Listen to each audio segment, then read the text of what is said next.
So one of the other, which I'm sure you're familiar with, doing, being in D&D, when players find a character that you make for fun for you to enjoy, most often they will do one of two things. They'll make fun of that character and bully it, or they'll befriend that character and make it and protect it at all costs. So welcome to Metaverse Degen. I'm Lion.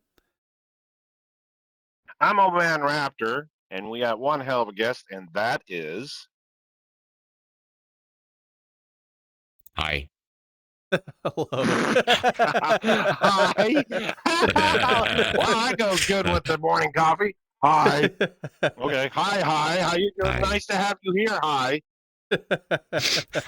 Well, I am Jax. Oh. There we go. Thank you very much for joining us, Jax. Jax. It's a huge honor to have you, so thank you for your time. Oh. Well, thank you. You're welcome. So what are you most known for, and how did you get into the platform? I got into it back when it started, during the kind of the rise of the Uganda Knuckles era.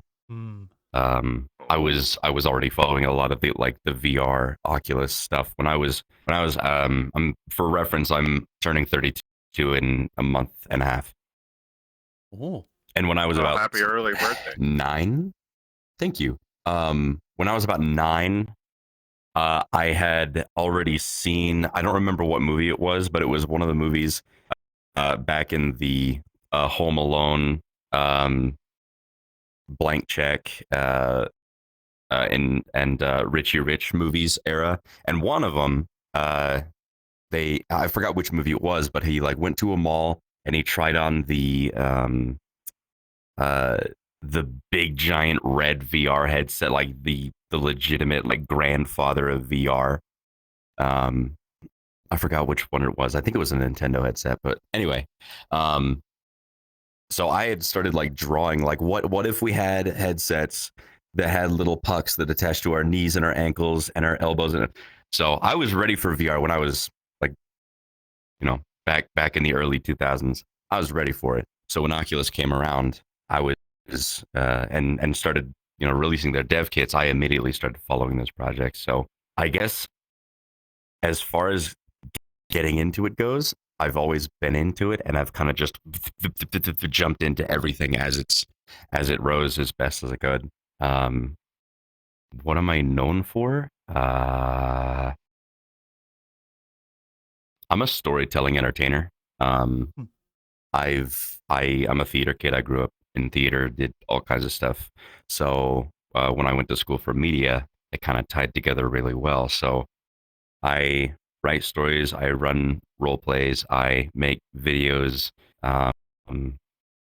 both short and medium form, for doing skits based on stories that I write. And yeah, so videos, posting role play, GMing, that kind of stuff. Oh, wow.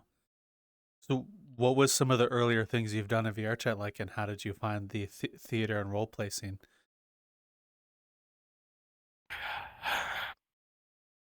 So, it came and went a lot. It was a lot of experimentation. I learned originally I was learning a lot of the basic animation setup for Unity. Then I actually left VRChat on the basis of I want to expand and learn. So I went to other platforms at the time it was Neos, now Resonite. Learned their programming with their Node stuff. I went to Unreal. I learned a lot of Unreal's basic stuff because there's another platform called Helios that was up for a little while. They were using Unreal. I wanted to learn that. I wanted to see what was going to happen everywhere.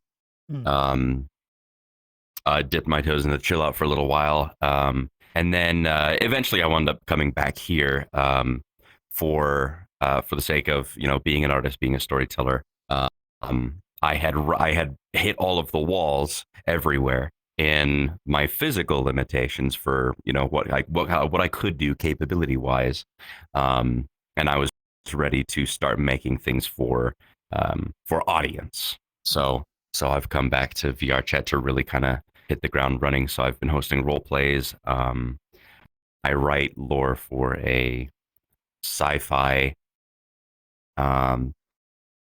universe, a medieval fantasy universe, from which this character, this avatar, is from. And now I work on worlds and avatars to kind of fit that theme. Oh wow. So how many role plays have you been in, and what ones are you staffing now? And what keeps you in them? I was actually in and out of a lot. Um, there was one I went into, I think, 2 or 3 times. It's hosted by a group called Neon Divide. It's actually one of the larger VR role plays that most people know of. A lot of the really really high hat, the high society role players and actors have gone through there, and a lot of them stay. But I wound up going there and a few other places. Main reason being is because I have a lot of story that I want to tell, and I kind of just I needed to just learn the process for VR, which it was a vigorous process. It was a very different process. I used to host role play in Gary's mod, back when I was going through high school, and then I kind of left it as I went into college. And when I got into it here, I just joined a bunch of communities and I tried a bunch of stuff. I wound up making a lot of really, really, really cool connections. I had it was very brief, but I still think it's very hilarious that you would wind up just happenstancing into this. I've played with and role played with in Neon Divide,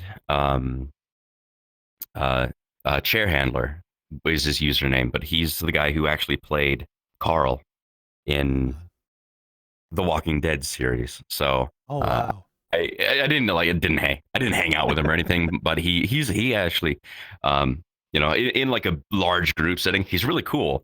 And that was an interesting experience to have just oh, I'm just in VR standing next to this guy from The Walking The Walking Dead. Walking Dead. So yeah. So after that, I continued going through more of the other communities. There's one called The Wardens. There's another one called Aether Chronicles. I didn't actually attend some of them. I was more so looking at their streams, looking at their videos. I just wanted to see what other people were doing, and see if there was any space for me to tell my story.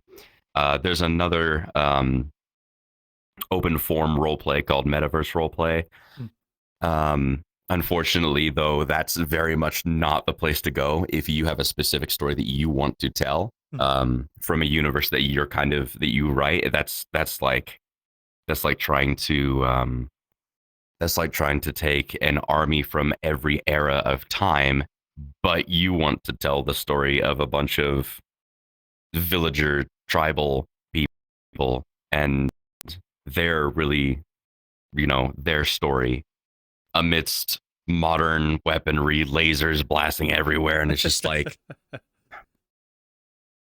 I just have a stick, man. So I wound up kind of pulling out of that one for a little while as well. I kind of visited it a little bit here and there, but the big thing was that because my world is very specifically written for the stories that I wanted to tell, I couldn't really do that there. So now I host 2 of my own role plays. So that's where my feet have settled and my roots have begun to grow. Oh, so I got a question for him, Line. okay. I always got to ask my famous one before we get too deep. What's the weirdest thing, Jax, that you ever seen in VR?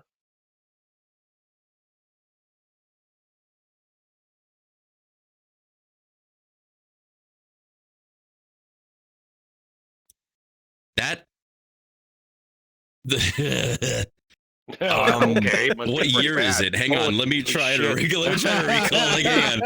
I've got hang on. This is let's see here, 2017 to now is 4, 5, 6, 7. So hang on, I gotta recall from 7 years worth of VR. Oh my God. Man, I think the weirdest thing I ever saw was honestly just going all the way back. The weird. It was more so the funniest thing that I had ever saw, and it was it was somebody having fun in a public session, and their avatars were just. It was like taking I don't know. I think it was like this was a long time ago, but it was like I can't remember what the avatars were exactly. I remember one of them was a Ugandan Knuckles, and the other one was like some kind of big boobied demon winged e-girl thing like that, and they were Oh my God. like it was Wow. they were there was energy in the room and it was So the You Ugandan just wanted to Knuckles. get a garden hose and a spray ball and a spray bottle, right? And see if we could separate them. I just wanted to get a flamethrower. The building was, that's like finding a spider under it. Well, it looks like that Ugandan Knuckles found the queen and is good. learning to wait. I guess. Wow. The queen is also the devil. That's what that guy was like. That guy was all in. Oof. Okay. Yeah. Alrighty. So that. Thank God, I got tears in my eyes. Thanks. Oh my God, I'm just imagining that. It's just off the wall. Yeah. Okay. So you've mentioned that you run and host your own role play, 2 of them now with your own stories. What are the role plays and what's the story about of them? May I ask? So, both of them come from stories that I've actually been writing for. One of them I've been writing for about 15 years. The other one I've been writing for a little over. No, not a little. Yeah, over 20 years. Oh, So, wow. So I of course started when I was 8. I think 8, 7 or 8. Yeah, 8. So when I was about 8-ish, I got a hold of our family's camcorder. So I had like tapes and the camera and recorder or whatever, and I had a bunch of Legos. And I learned that if you push record really fast, you can capture just a couple frames worth on the tape. And so I started making little stop motion animations with my Legos at like the age of 8. Oh, wow. And I think it would take me all. It was hilarious because when you would rewatch them, you would see the lighting in the room that I was recording in, like go from daytime to nighttime to the dinner table. Lights were on to switching back and forth because it would take me sometimes multiple days to make these full little 4-5 minute movies. I think it was spanned between 4 to 7 minutes was my actual like thing there. So I think that's when my parents discovered awesome, we've got a moron. So the but no, I love my parents and they're very happy with having a funny little story writer man. But a lot of my stories were born from that. And I actually still have on my shelf in my room here. I have notebooks that go back all the way back to when I was about 8 years old. I still have some of those notebooks, and a lot of those are still used to kind of reference for a lot of the stuff that I tell now. So as far as what they have become, there are two worlds. There was actually a time. It was funny because I had a fantasy world and I had a sci-fi world, and for a little while I mixed them both and told their story kind of in the same world. And then I was just like, "That's awful. Don't do that anymore." So, um, so I have one that is very heavily inspired by the Lord of the Rings type setting. And then as time has gone on, it's taken a little bit of inspiration from D&D, Dark Souls, and a few other fantasy world elements. Have kind of inspired me throughout the years. And the fantasy world is about it's about this planet, this world that is still very, very, very young and very early medieval. But because it keeps getting reset by cataclysmic events, the people in that world are like rediscovering ancient civilizations that got to like really high levels of society, and they're kind of like finding things here and there all at the same time, facing their own struggles. And because it's the planet itself is like alive, there's a lot of interaction between the people who live in the world and, beings of higher nature, gods and stuff like that. So there's kind of stuff that I play with there, but it's mostly about the kingdoms and the kingdoms' relations with relationships with one another, and the people who are living in or around those kingdoms. And then this character, actually, the avatar that I'm wearing now, is a character called Naki. He's a nomadic tribal who just wanders. He has no kingdom. So that's also a really heavy influence on the whole world, is that these nomads who are specifically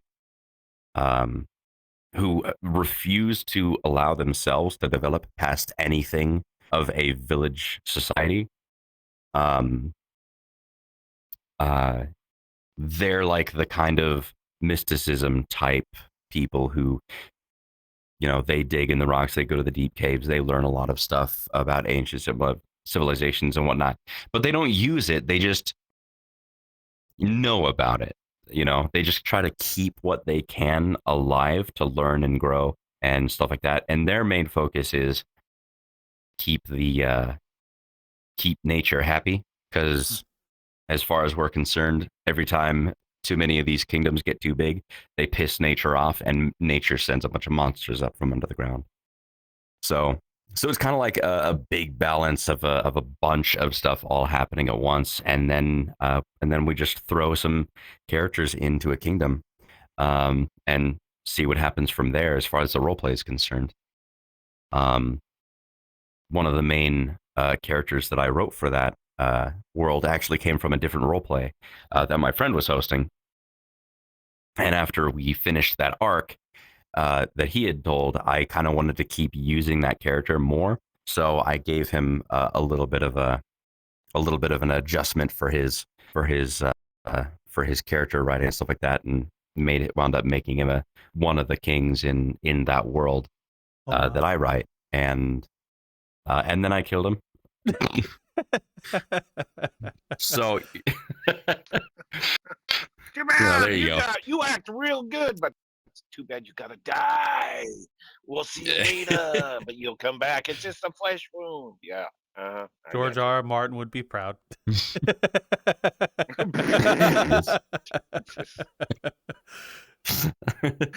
Oh wow. Yeah. So the other one is a sci-fi, which is more heavily based on some of the stuff that I used to do with my Lego. So okay, I guess both of them have technically been getting written for over 20 years, but the sci-fi one I didn't mess with for a long, long time. So I kind of don't give it as much history timing as I do the fantasy one. But that one is kind of a forever war type universe. So it's got, a lot of factions spread out throughout the galaxy. Space travel is still relatively slow without the proper equipment. So it's going to be one of those one of those stories where even if a war is won, there's another one happening somewhere else. The galaxy is huge, and there's a lot of space for stuff to just happen between a lot of factions. So at the moment, the story that's being told is you've got this force that came and invaded Earth right as humanity was like reaching a really nice full inner solar system society. So they were all the way out to Pluto. As soon as they established their outward bases on Pluto, and their next steps were to be like, all right, cool, let's make an engine that will take us all the way to Alpha Centauri without, it taking, for them, it probably would have been several years, not quite, a million like it would for us now, but they were humanity was doing really well. Everybody was happy. They were kind of a almost utopian society. Or at least on the surface, it was very utopian, very successful, very, awesome. Everything was great. Everything was shiny. And then this massive hammer of a force came and plummeted into humanity. They've been at peace for so long. They didn't really have military experience anymore. So humans were just pummeled right back down to Earth in a war that lasted like 100 and something years. Because it staged from planet to planet, so it was a multi-generational war all the way back to Earth.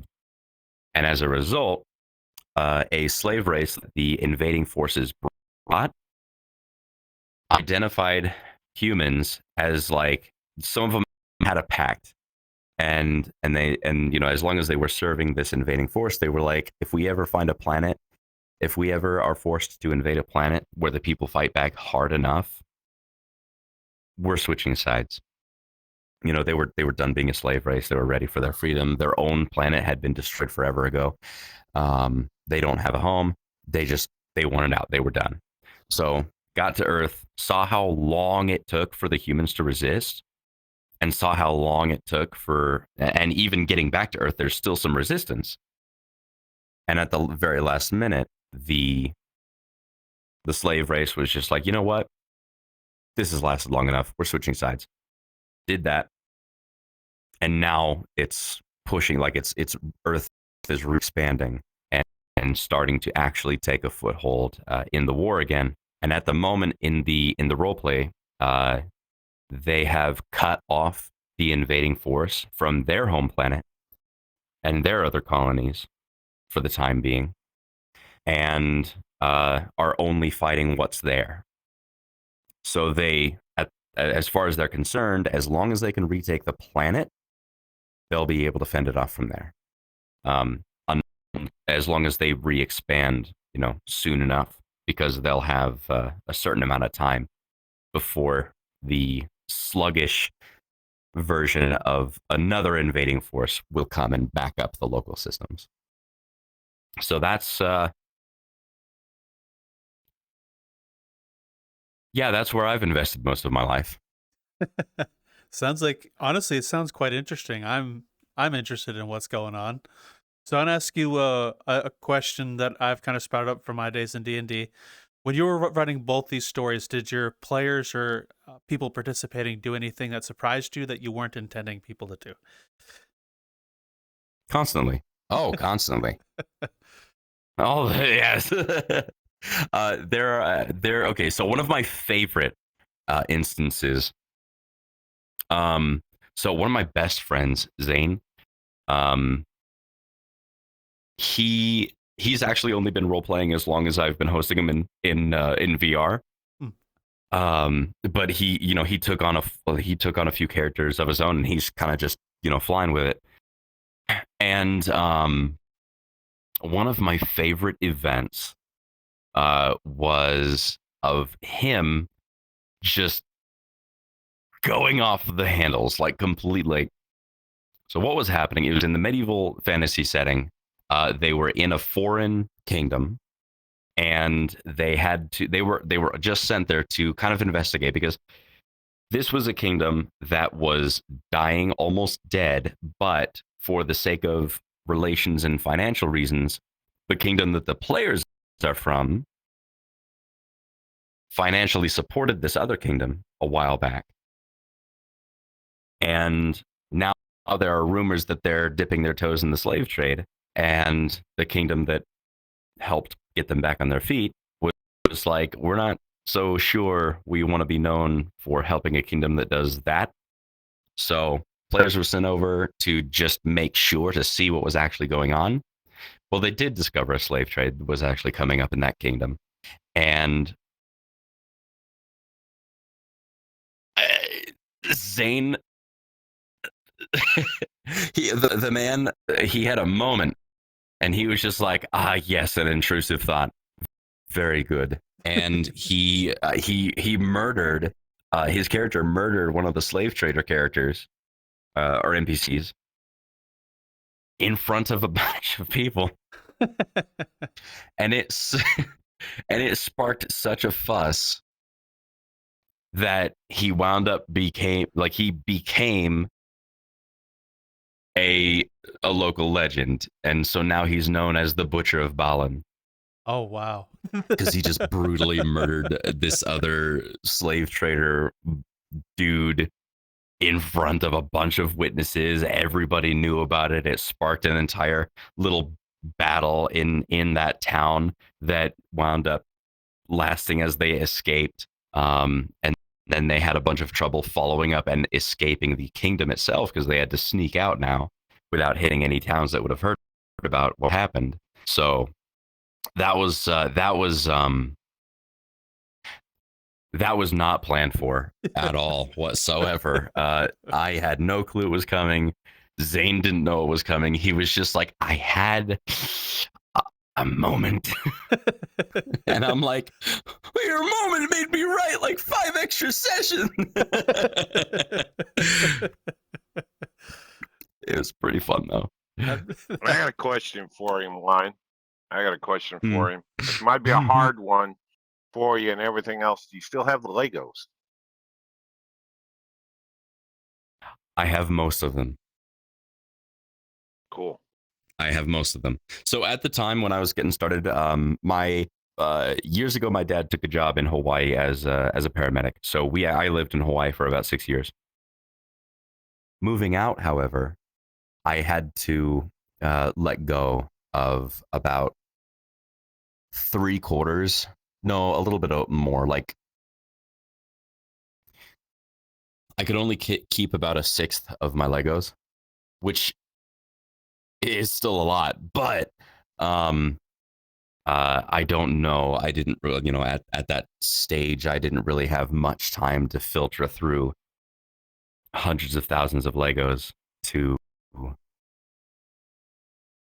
pick and choose what I could and couldn't. But I tried to keep most of them, of my favorites that were helping me tell those stories. Yeah. Yep. Yeah, that's good, because they're in a box I in that collect closet over there. Yeah, I collect Legos, so I was just curious. I collect them and Yeah. stuff. Like, to me, they're like gold, and Mhm. everything else. I used to Yep. remodel homes and stuff like this. You don't realize how much Legos get lost in vents and stuff like Mhm. this. And to me, my dad thought I was Yep. completely off my gourd, but when you look at what they cost per piece, you're actually got money in your Mhm. pockets, and it's actually an investment. I Oh, still yeah. got my very first Lego set when I was 12, and I got it for Christmas, and I still have it. I wished I had the box that originally went in. I still got the instructions, but you got to look back then. God, they were crazy. You look at the Mhm. instructions then and now, yeah. But yeah, I've never thought of doing a setup like that. Like doing it, I've seen it done, and I think it's pretty cool what you did. But God, you got to have a lot of patience. A lot of patience. So Oh, yeah, definitely. I don't know what. Like, I'm quite certain that I have. I've never been diagnosed with anything officially, but I'm quite certain that my 2 duos are ADHD and dyslexia. Dyslexia, I know for sure, because I took a remote test. I just couldn't get like an on document diagnosis, because dyslexia is, at the time I was pre-diagnosed, I guess. The amount of specialists were so few that I would have had to travel 2 states over to get an official in-person diagnosis. Yeah, But the fact that I was dyslexia's a able to bitch. make I've got it. stop motion, yeah. I've been But the fact diagnosed. that I was able to make stop motion it's nuts. animations, like Yeah, with that takes a lot. Takes a Mhm. lot. I couldn't think of that. at the age of 8, though, like, what's wrong with me? What is this? Actually, it was good, I think, because that takes when you have emotional setup with where you're taking a figurine that's no bigger than probably an inch to 2 inches tall and trying to get it to emotionally move across whatever you're doing. That takes a lot of practice, no matter what you're doing. Plus, stop, go with a digital with a camera with the video camera. Wow, that's impressive. Yeah. I just mean that it's funny that, like, because my dad has ADD and a little bit of OCD. I was just never officially diagnosed with either of my things, but I'm quite certain that I've got a pretty mild, a mild but pretty present case of ADD.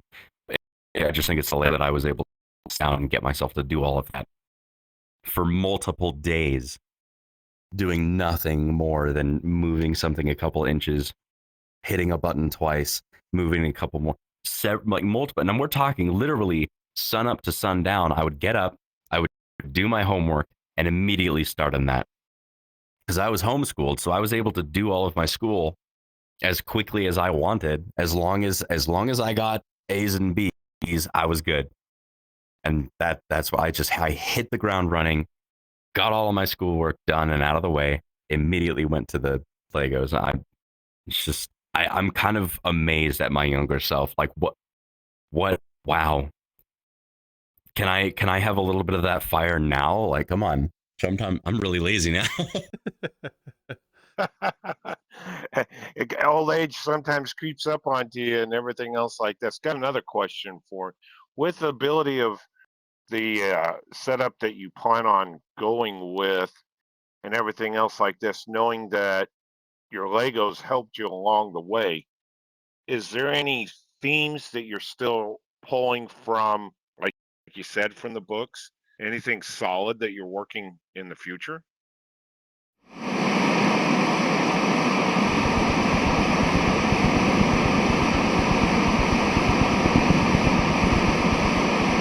Welcome to your worst nightmare. We've been watching, and we know what scares you. This Halloween, the static isn't just noise. It's your darkest fear. Kill him if you dare.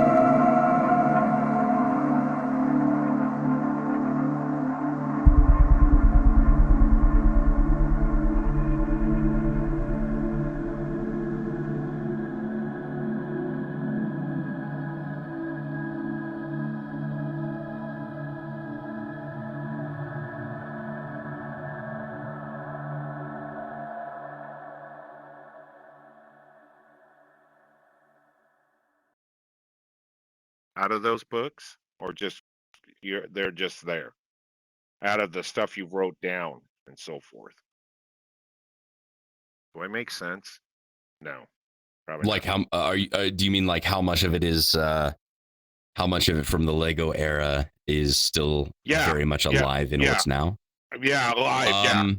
Are you still using some of that theme out of what you created back then? There was one character that I made that was purely right at the end of the Lego era. And because originally I wanted to make, and of course, you know, silly me not copywriting every thought that I ever had. I could have sold my VR concept to somebody, I guess, when I was 8. And then, of course, this other idea that I was having right at the end of my Lego era. And this was back in, let's see here. What was 20 years ago? 2005-ish. So it was about 2005-ish.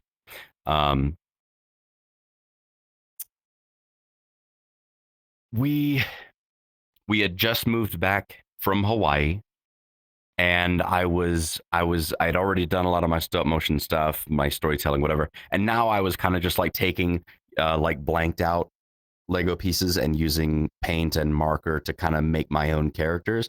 I was getting into minifigure painting. And if I kept going, I probably would have been a full-on like Warhammer 40K minifigure painter. But I made one character when I was trying to come up with an idea of a game, because originally I wanted to make video games at about that time. And one game idea that I had was, what if you could go into a game and become the character that you wore was any character from any movie or any other game or any other whatever, or you could make your own. Basically VR chat, but without VR.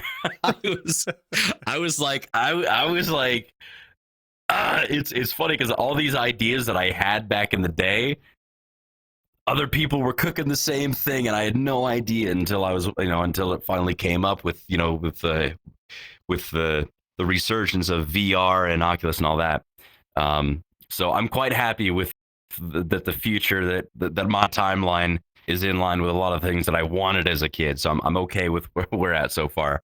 But yes, there was one character that I had drawn, and while I haven't actually used that character in the present stories yet, he does exist in the fantasy, the medieval world. He does presently exist, as well as two characters that I had done back when I was doing the stop motion. I had two characters that I was doing back then who are very much used and referenced in the sci-fi lore. So, yes. Yeah, they're mostly just those three characters, but yes, they're very pivotal. They were very pivotal back then. They were basically what everything hinged on. And now they're helping set the stage for the worlds as they are now. Oh, okay, cool. Wow. Alrighty, so I have another question for you based on your stories. I have a feeling it's going to take a lot of conversation on your point, so I'm sorry ahead of time. But how many arcs have your stories done? We'll start with one of like your fantasy setting. What kind of arcs have your players played through, and what have been some of your favorite moments from those arcs?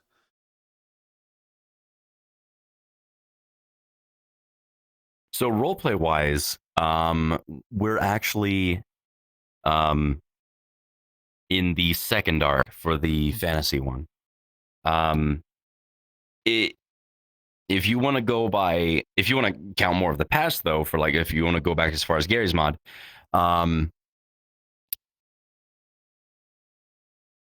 4. We would technically be in 4. However, none of the players from Gary's mod have transitioned over to VR. I still talk with a couple of them every now and then, but we're talking 15 years ago. So we kind of all went our separate ways. We all went to. One of them joined and got out of the military. I went into college. The other one, is still in the military for career. So there's we've never really had a chance to actually ever get the band back together, so to say, from the Gary's Mod days. But counting those, we're technically in the 4th arc for the fantasy one, and that's mostly because in Gary's Mod, roleplay is so incredibly slow and paced and meticulous and thought out. It takes a very long time to complete an arc. So that was several years that we had told that story. And then now in VR, the first arc was a lot of getting our feet wet.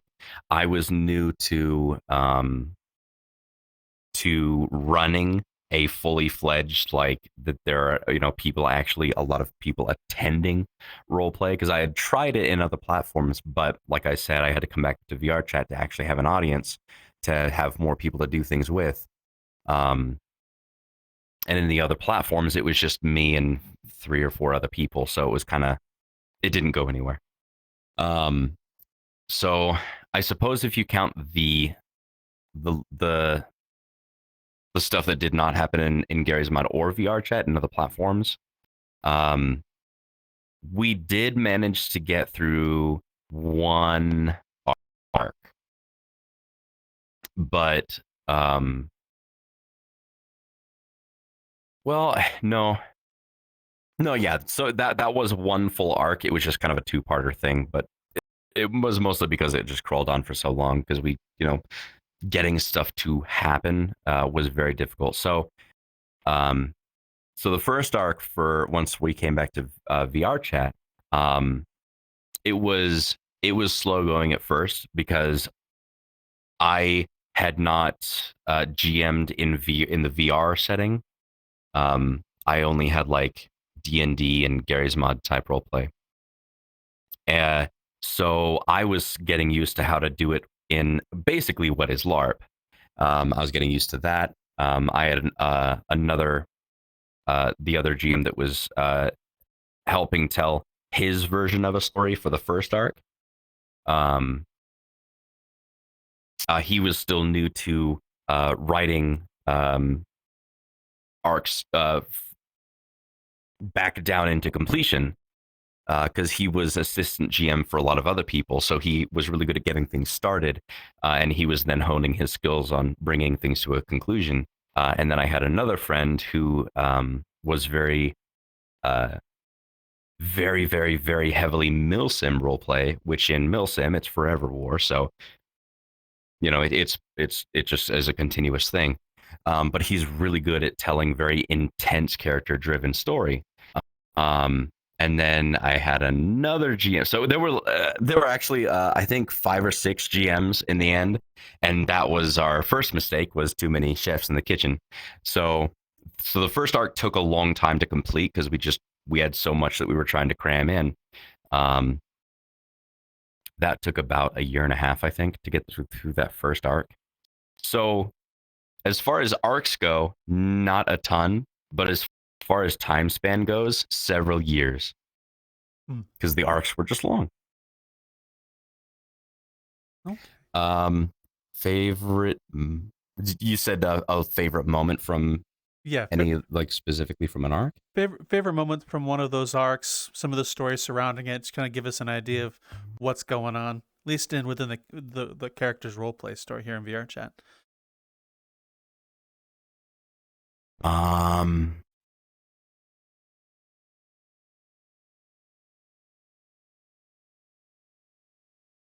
I'll be a little bit selfish and say it was the completion of the first arc, because that was when I told the story where I was killing off that king character that I created.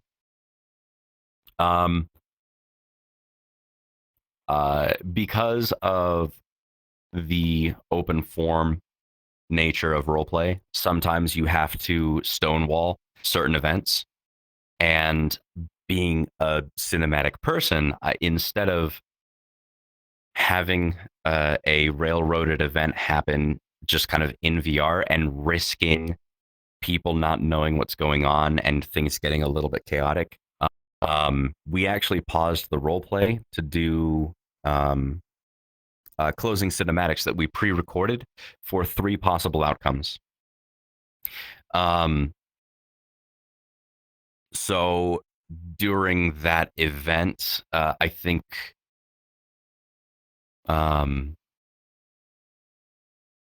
I'm most emotionally attached to that particular one becoming my favorite, because I had to write. That was a character that I played for a long time, for well over a year. Almost 2 years I played that character. first as a player character, and then I used him as a GMing tool to tell my story in my world. I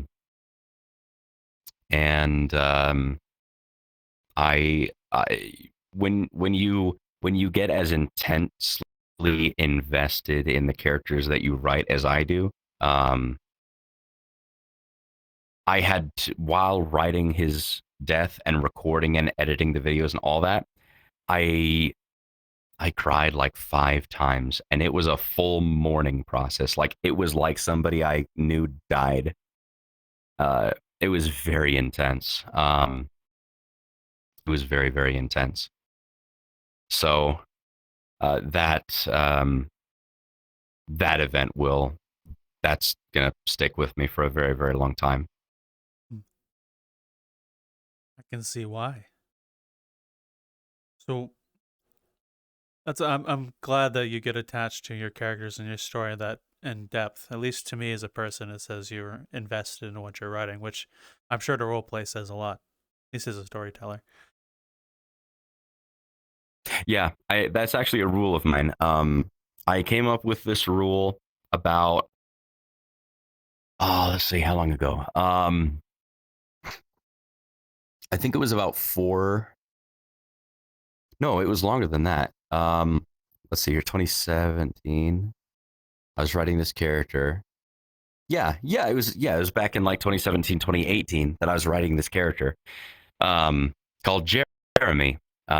He's like this character where he's a traveling nomadic, but at the time I didn't know which universe I wanted him to be grounded in. So I gave up on trying to do that, and some of my characters exist in both universes. Because it's easier, making a new VRChat avatar texture is time consuming, and B, I'm reusing the same character archetypes in both universes here and there, so I may as well use the same characters as if I'm using actors for 2 different movies. But anyway, if Disney can do it with Robert Downey Jr., I can do it with mine. So,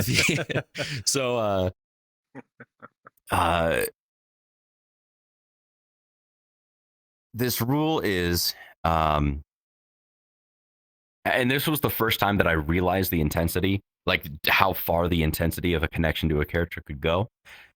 At the time, I was actually sitting in the parking lot. I had just finished a run delivering pizza. My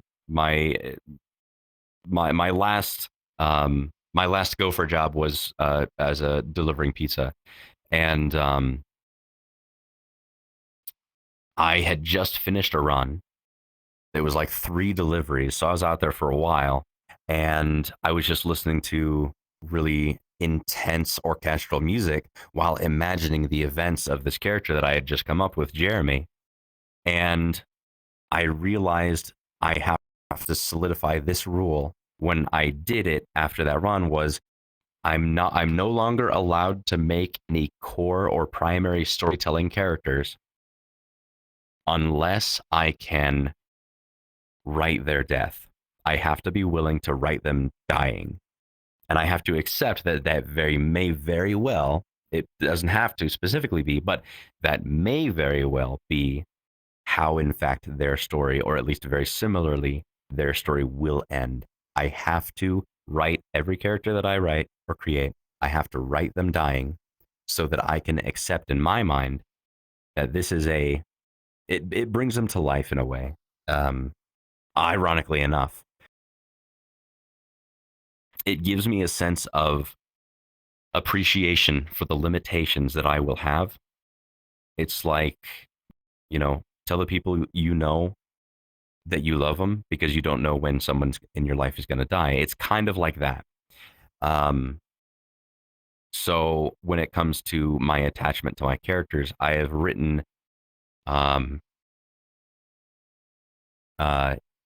any of the ones that I use for very crucial storytelling, I have written them dying somehow. And that was actually something that wound up.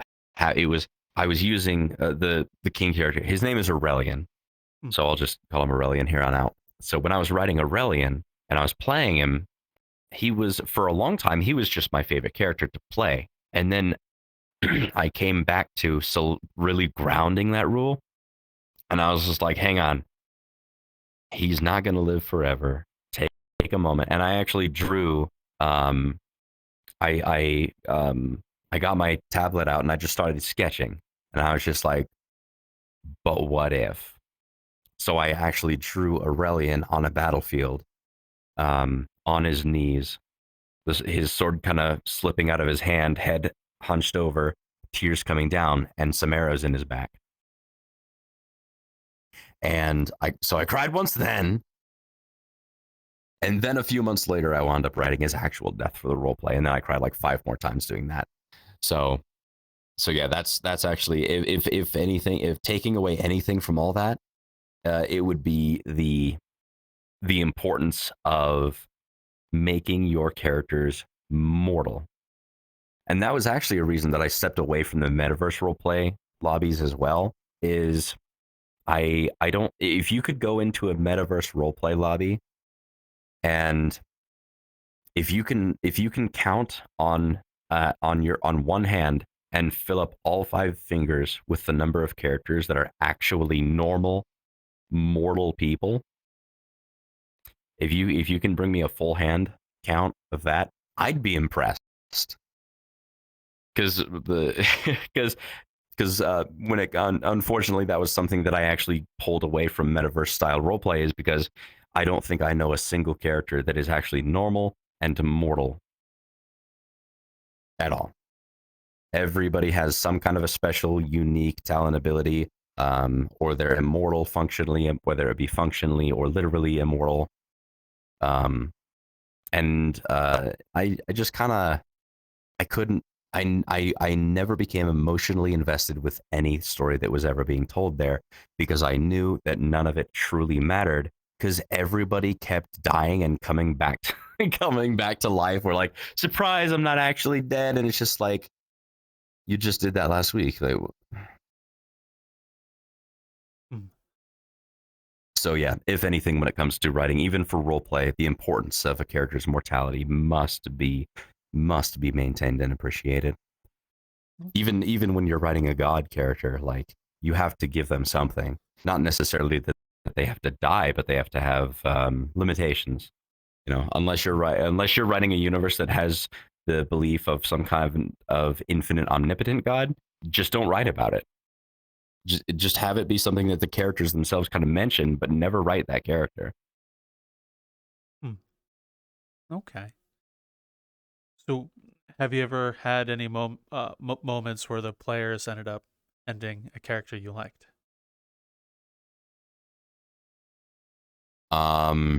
That, like, I didn't intend for them to end, or yeah, like non-intentional. not yet. Let's see here. Unless they've defeated a villain, which no. So one of the other, which I'm sure you're familiar with, doing, being in D&D, when players find a character that you make for fun for you to enjoy, most often they will do one of 2 things. They'll make fun of that character and bully it, or they'll befriend that character and make it like and protect it at all costs. So so you don't have to worry about that. So no, it's usually been, if I have like one of them that I actually do, I wrote as kind of a grounding character. He's called Ben. So Ben Baker is a character that exists in this in the fantasy setting, and as well as in the site. He's one of the ones where I doubled over. So he's actually 2 separate characters in 2 different universes, but primarily he exists in the medieval fantasy, where he actually came from the same like origin world as the King Aurelian. So they kind of knew each other. So when they got plopped into this like new universe and they woke up in this whole new world and they found each other eventually, they kind of befriended each other. And as Aurelian rebuilt his kingdom, Ben was brought in as like the baker. So, he's the guy who bakes for the royal court and all that stuff. But I gave him nothing. The only thing that Ben has is he's technically a bard, but he doesn't know. So when he bakes, if a player eats like any of his baked stuff, they can gain an advantage of inspiration. But he has no clue. Ben, as far as Ben is, he has no clue whatsoever that though he came from a world that has absolutely like almost no magic influence in it, he has no clue that when he came into this new world, he gained access to a kind of class of magic his own, being he's a bard, but instead of music and entertainment, he's a baker. So, but again, I will never make him aware of this. He is, as far as he will ever be concerned, from now till death, he will never have a clue that he is capable of wielding magic, and he just doesn't know it. So that is like, he's one of my favorite characters ever, that I have not yet written a death for, because he's not like a core pivotal character who's like helping tell the main story. He just exists to help ground things. So he has a different purpose. I don't have to write him I don't have to write him dying, thankfully. But he's a completely pure-hearted character. Despite all the things he's been put through, despite all the things he's had to deal with, there was one time in the roleplay where right before a siege, he had got engaged with another NPC that was played by another one of my friends. And like, we were going to kind of retire those characters a little bit and let them, go off and exist as its own contained story. And then during the siege, Leia, the character that he had gotten engaged to, died in the siege. But like, so he's been through, as far as people can go through, he's kind of gone through hell. So he's survived three large scale sieges where zombies were used to attack the castles. He has survived being a villager, like a serf. He has no status whatsoever, but despite being just a baker with very little sword skill, like, he has enough to defend himself, and that's pretty much it. He has survived all that and has been thrown into this, from his original home of nomad and almost no magic, to all this fantastical beasts and creatures and large kingdoms doing all these incredible things. And he's just like, I'm just a baker. I'm just here, mate. Doing my best. Keep going. And that's him. Like, he's just pure-hearted and is all like as positive as could possibly be, while still being very, very grounded. Because you know how sometimes players can be when they have a world that has a taste of grim in it. A lot of players will sink fully into like the depressive, dark, grim state. So I have characters like Ben to kind of pull them out of that and remind them, like, it's okay to smile, it's okay to laugh. Hey, have a sweet roll. That kind of thing. It kind of brings them back. And of course, protect Ben at all costs is the unanimous. So no, I don't think that yet. Anyway, I will have to worry about any of my favorite characters being accidentally or purposefully killed off by the players rather. Okay. So I'm going to now ask some questions about the sci-fi roleplay that you're writing as well. How many arcs has that gone through, and what is the story the players are experiencing within your world? So the sci-fi roleplay, despite being much younger, as far as VR is concerned, despite the fact that the sci-fi role player is time-wise much younger than the fantasy role play, I didn't start it until after I learned a lot of lessons from the first arc of the fantasy one. So we're actually almost done with arc one. At the moment, the players are, so the premise of this setting, for what the players have to deal with, is that there's a lot of anomalous activity all over. And as far as the players have seen so far, Earth is, it's like walking through a kind of a combination of Half-Life and Stalker. So it's kind of a halfway point, that with some of the anomalies being very similar to the style of writing that comes from the SCP universe.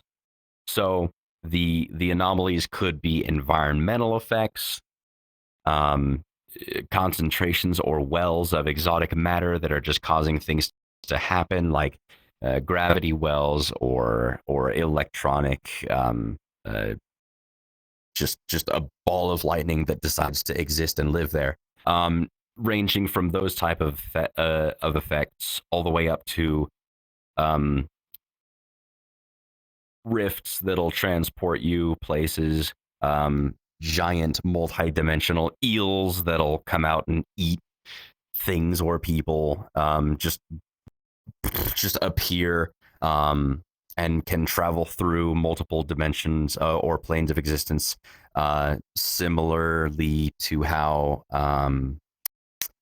it from the clown. I've actually created an eel entity that has a lot of the same abilities as it to travel multidimensionally, but is not conscious, not sentient rather, not full sentience intelligence. It's an animal, and obviously doesn't shapeshift, but it can travel, as it has no physical limitations of travel. So stuff like that. So that's the kind of the world that they're living in right now. Earth is messed, like it's completely scarred as a result of them destroying the towers. They're called ship nets. So ship nets are built on a planet so that they can catch larger, massive ships that have to travel interstellarly, or intergalactically, from one system to another. If you don't have, so it's like, I don't know, I'm still trying to figure out how to balance this, but as far as the invading force is concerned, they don't have the technology to hit the brakes. So the ship nets slow them down as they approach the planet. So they destroyed those. As a result of them destroying those ship nets, they caused like a multi-dimensional shockwave that just cracked the idea of, grounded reality, physical reality as we know it. So a lot of other dimensional creatures, existences, presences, whatever, are, shifted around a little bit.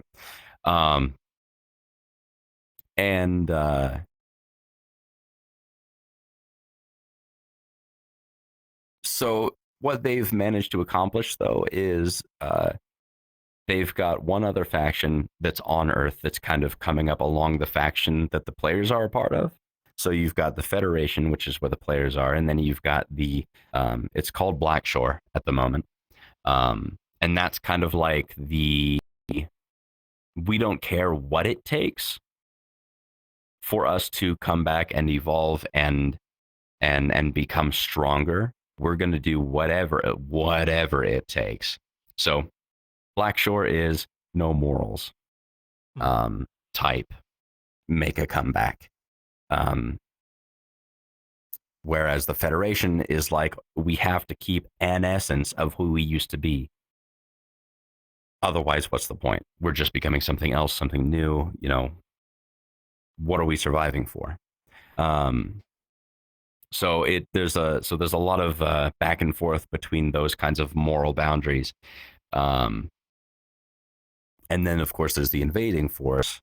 And it's, the state of the war of them pushing them back to a single citadel where they'll make their final push probably here within the next few weeks. They're actually coming up on the finale really, really fast. They've only got like 1 or 2 more sessions before that. And then that'll be it. That'll be the end of Arc 1. Oh, wow. So that's where they're at right now. Oh, so do you have any ideas of how you're going to start Arc 2? Yes. Yep. Okay. I won't say. Fair. I don't blame you. Just in case one of them sneaks a peek. Fair enough. Well, then I'll ask this. From Arc 1 in the sci-fi roleplay, were there any moments that you liked or weren't expecting from the players or the NPCs in Arc 1?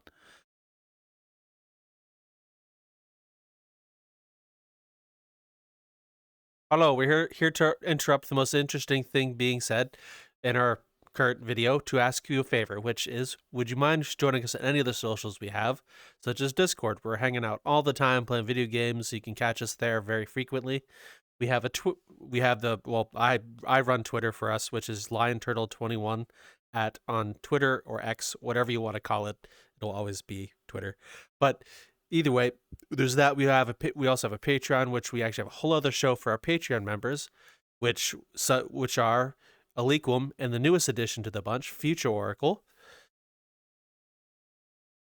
Niche, and Forbidden Zero, good friends of ours. Yeah, thank you very much, you guys, for joining. It means a whole lot that you're Yes. there. And hope to see you there as well. We have a whole other show. There are some free ones we have released as well for the audio for you to listen to and to see what it's like. It's like a whole other show, so thank you. With that said, please enjoy the rest of your podcast on YouTube.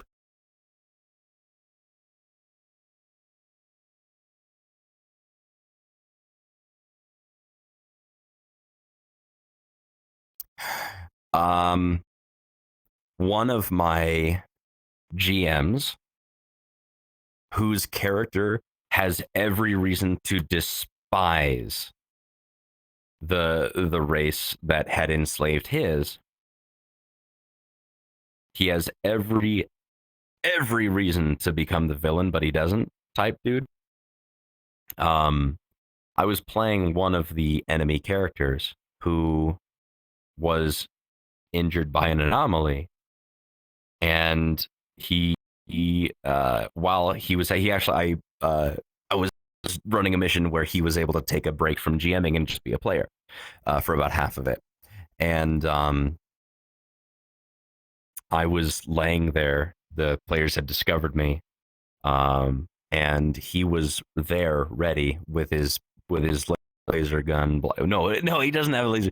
He has a Desert Eagle, which is funny because his character is kind of small. But anyway, aiming right at my face, and then he lowered it, and he's just like hit him with a med pack, and I was just like, huh? Not great. Now I gotta like play this character more. I expected them to like probably kill him, but they didn't. And then it happened again. Actually, just the other day. Last week. I was gonna do a funny where I was gonna have like they were invading an enemy base. And I was going to have a funny where, they came across a barracks, and I was going to have like one of the soldier enemy units like sleeping, like snoring passed out. I was going to have him like jolt awake and like start shooting, and they would kill him, whatever. But then they chose to go stealth mode, like full stealth mode. coming into the barracks. So then I had to play it off like, why didn't he wake up? Well, that unit's deaf. Why didn't he fight back? Yeah, he doesn't have any weapons. He's a communications officer. Oh, so I had to make up like a bunch of stuff about this character on the spot because they decided to run into a barracks all quiet like rather than continuing their guns blazing thing that they were doing. So yeah, those were two things that actually both happened very recently that completely took me by surprise. And I wound up having to make 2 new characters or 2 new NPCs to catch up with the players. But they were fun. It all turned out really, really fun though. It came out to be very fun. Now, between VR roleplay and your theater kid background, what drives your interest in telling stories from like when you used to do it back in the day in the theater to now? I just don't think it's done enough anymore. I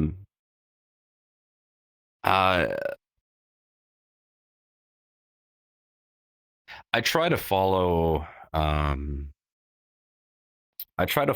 the example of Mr. Rogers. If you think that something is interesting, just share it. It doesn't matter what people think or say or do. Just it's yours to love. And other people do love it out there somewhere. But just because you might not encounter those people right away or as often as you'd like, doesn't mean that you shouldn't enjoy that thing and share that thing.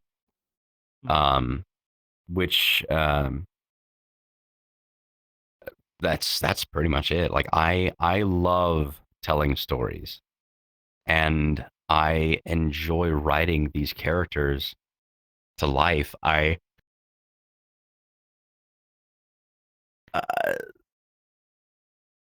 Why not?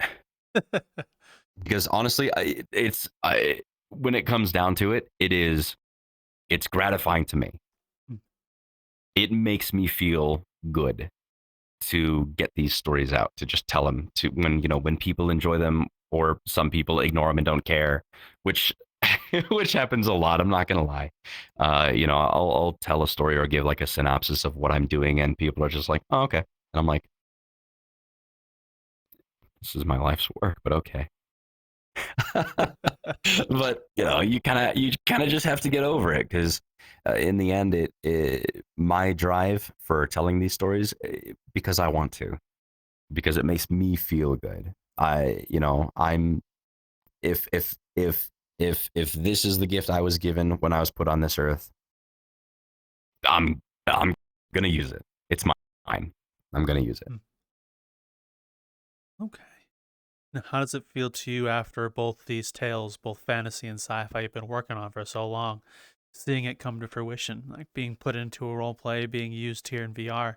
How does it feel to you for you to see your own world you've been writing?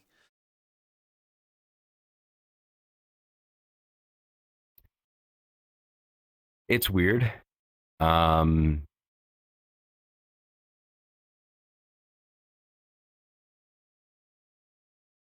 It's like I don't know. The best way to describe it, when I see it go, my world, my lore, that stuff being used by other people to tell their character's story, grounded in that thing that I created.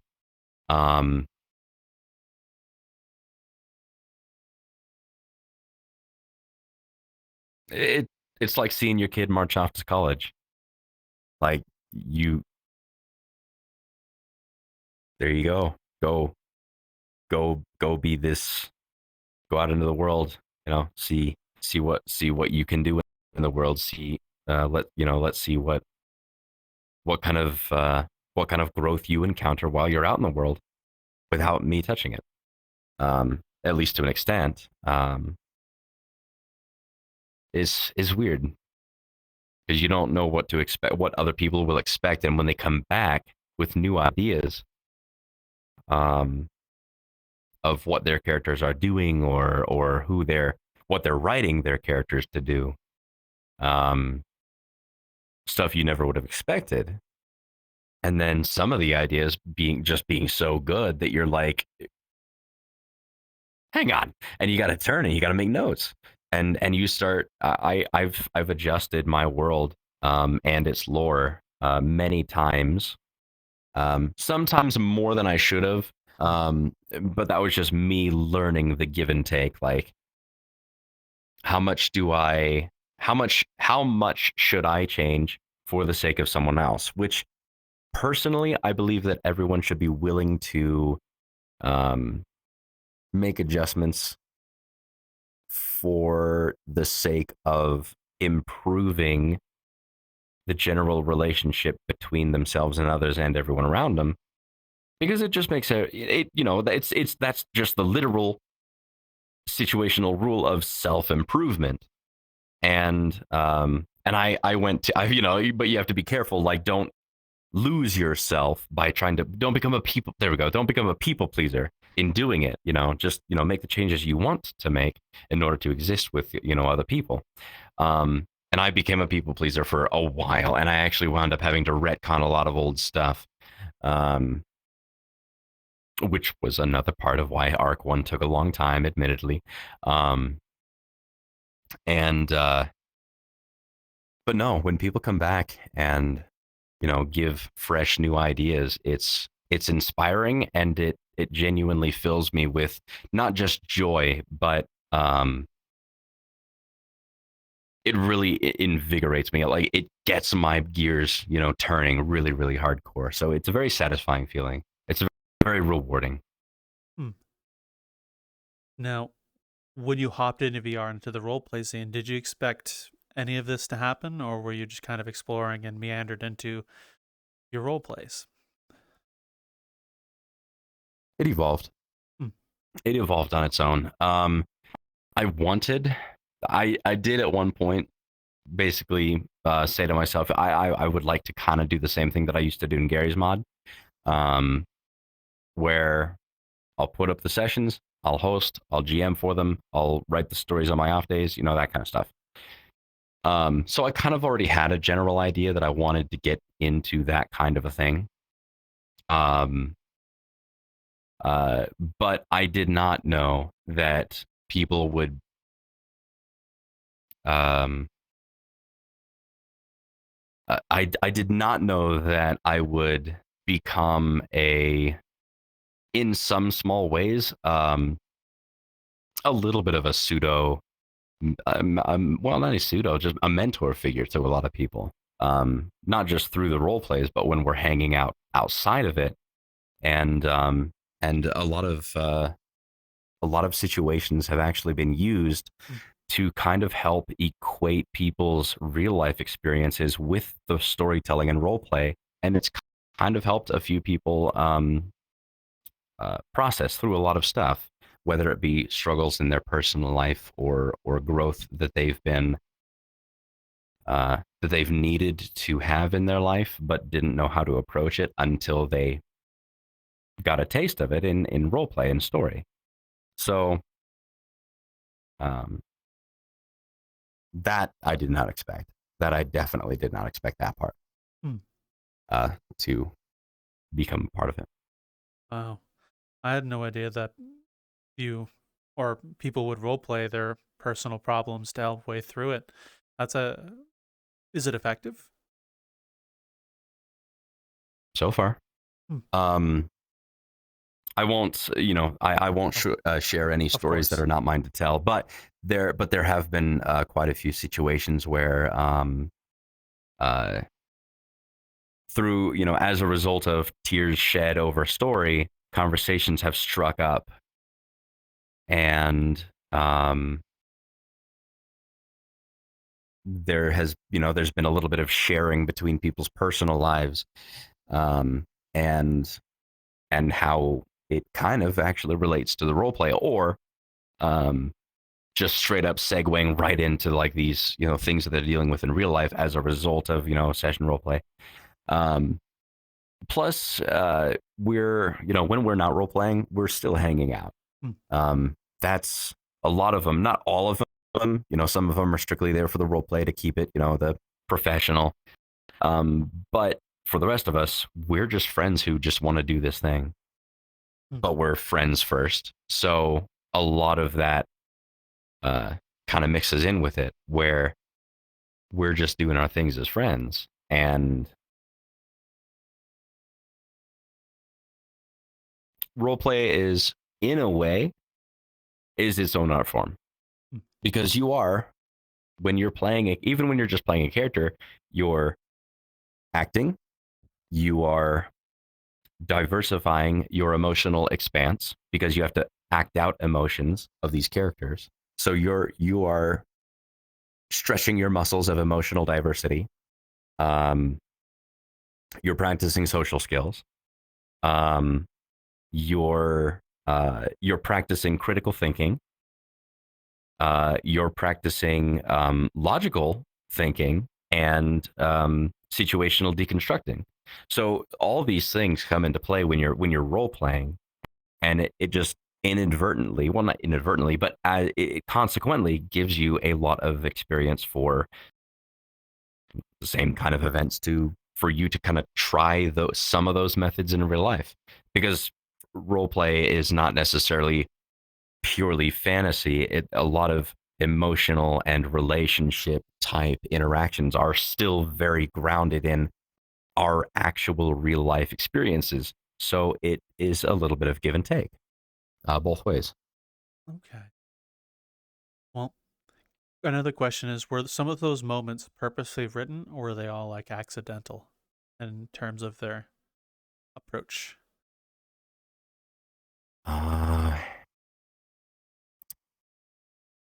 It depends on the situation. There have been a few, very, very few. I try not to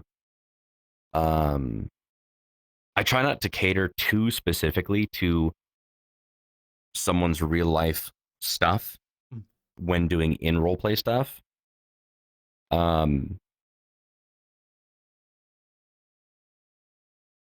So nothing has been specifically written for that. However, I have kind of stepped down to do a little bit more one-on-one with some people to give them a little bit of specific guidance, more so. Just to kind of give them just to kind of share a little bit of the possibilities on how they can approach something in a way that is meaningful to them on a more personal level. So that's about it. Okay. Because when it comes to doing stuff in roleplay, first and foremost, we're just telling the story. Whatever happens as a result, that's when we finish our roleplay, and then we talk about it on the side. Okay. Well, I'm going to give you the last few questions before we start wrapping this up. The first is your name, where did it come from, and why do you still use it? So when I was, let's see here, how far back does Counter-Strike go? Like the original Counter-Strike? My oldest brother was Captain Jack in Counter-Strike. And when he kind of retired that name, I was still obsessed with Pirates of the Caribbean. So I took over that name when he kind of stopped doing as much online gaming with that name. He started using other names of his own. So I took on Captain Jack for a long time. And it wasn't until probably about 13, 14 years ago, as I'm like going through the stages of high school and, learning more about myself and my own personal identity. What am I, as I'm going into college, like I need me. I need to stop playing this other thing. I need it to be me and what I'm doing. And so I kind of just revised the name. I wanted to keep the Jack I wanted to keep the Jack thing kind of alive because I was used to it. I was like fully like mentally. I was like, when I hear that sound, I respond to it.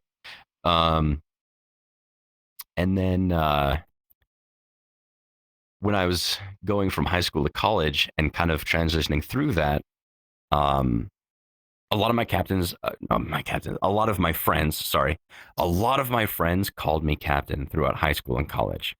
And I could never figure out why until years later. I have always kind of been that person in the group who holds a lot of like ground, like keeps things very grounded in logical processing and thinking and looking the furthest forward to the most possible outcomes in the future. And so a few of my friends called me captain, and and I was just like, why? why don't you choose which ice cream shop we go to today, huh? You know, it was like that silly kind of high school thing. Like, where are we getting lunch? Everybody would look at me, and I'd be like, you know. So, but I was done with that. I was kind of done with being. I wanted to get away from that. I wanted to kind of step away from. I wanted to just exist as me, as just me and myself. I needed to find myself. I had gone through a lot of stuff through the late stages of high school and going into college that kind of woke me up. I was just like, I need to actually figure out who I am and who I am to other people, because I was a dick. Anyway, so I had to let go of a lot of that stuff and just become an individual. So when I was kind of redoing all my username stuff, I was like, I'm probably going to have this for a long time.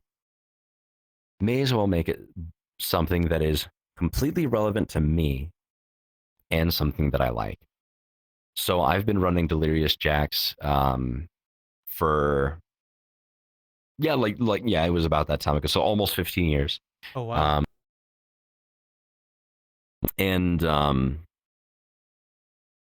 it came about because at the time I was dealing with a lot of sleep deprivation issues.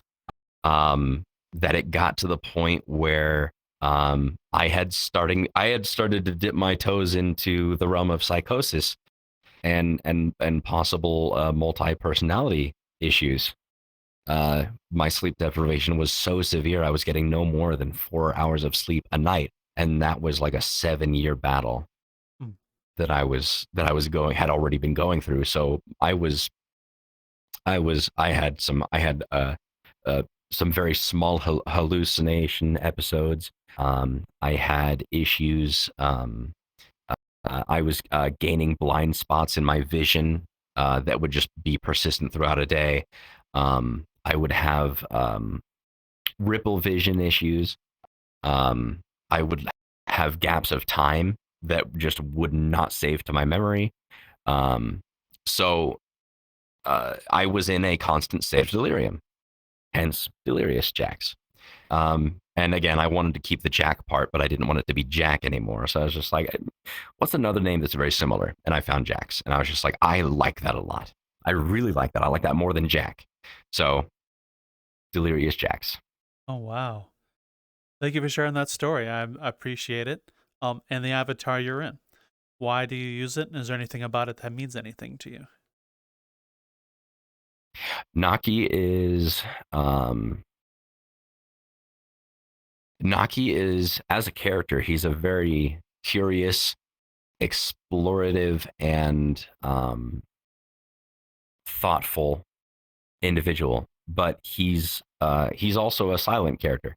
As much as possible, when I use him in roleplay and storytelling, he does not speak common. I will never have him speak common, except in like certain vision circumstances that players will have, like visions or whatever. Like he might theoretically have lines in that, but otherwise, wearing different characters and different avatars when I have like my little face mirror, or if I have my personal mirror up or whatever, it kind of forces me to reflect on how I'm behaving. Um, because as I said earlier, when I was dealing with sleep deprivation issues years ago, I started to slip into the possibility of having split and multi-personality because I couldn't process reality. I was so delirious for so long, I could not properly process reality around me. So my brain started to try and defend itself by simplifying everything, by segregating emotions. So, though that's no longer like not at all a thing anymore, like I've still kind of got a lot of that stuff never goes away fully. There's always something residual in your head about that. So when I wear a certain avatar, whether it be Naki, which I like to wear Naki a lot because he's, like I said, he usually doesn't speak. He's very thoughtful, very a very curious. He's a good listener. It helps remind me, like, hey, this is what I would like to practice right at the moment. This is the type of personality trait in myself I would like to practice. So I wear that avatar.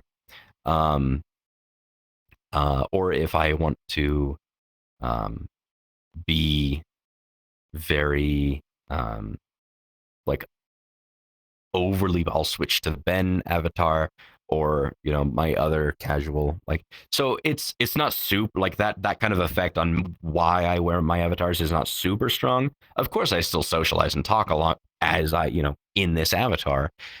It doesn't mean that I'm going to switch to this avatar, go completely silent and act like the character. It's more so just like a very, very subtle subconscious thing of certain personality traits that I would just like to exercise at the moment, because if I let those dull, then I kind of slip back into some of the like, wait, hang on, am I actually driving my body right now, or is this just, am I just letting the raw emotional state of that stuff I dealt with in the past for the the psychosis, whatever. Like, I've still got my hands on the controls, right? Okay, yes, good. Okay. I appreciate you explaining that, and I think it's a very thoughtful reason for wearing an avatar. Now, if the audience wishes to reach out and find you, how could they do that? Or any of the role plays you're in? With this name. As far as I've done my best to reserve this name on every platform that I know of. There's only one time that I don't remember what it was. There's only one place that I don't have the name DeliriousJax, and that's because I tried to sign up and mistyped my email. So but it's something I never use. I don't remember what it was. In fact, dang it! Now it's gonna drive me crazy. Like, well, what did I have? But anyway, as far as almost all socials go, everything is DeliriousJax, all one word. That's almost everything. Or just to make it easier, DeliriousJax.com. Okay. I've got a lot of my socials linked there. Alrighty. Well, thank you very much, and we'll put all of those in the description for people to find. So if you go down the Hoobly What's It down that way, there's a bunch of fun links down there for you to click if you so choose to click them. And I would do the question for you, the audience, and then give it to Raptor. But it looks like Raptor is pulled off for a plumber job. So he's been gone for a little while. That's why he stopped talking. He went off to do a job. We kind of knew that going into it. So with that said, with you, the audience, I'll ask you a question. What has been some of your favorite moments in a video game or role play? We'd like to hear about them. Write them in the comment section. We'd love to hear about it, whether it's D&D, it could be a video game such as Skyrim, or even in a VR chat role play. We'd love to hear about it. And the closing section, usually Raptor does some very thoughtful closing stuff. And I'm going to go off something that Jax here said earlier. Never be afraid to share things. As Raptor says all the time, even if there's just one, then it's usually worth it. So don't be afraid to share things. And even if the one person's a family member or friend, it's usually worth it in the end. See you in the metaverse, folks.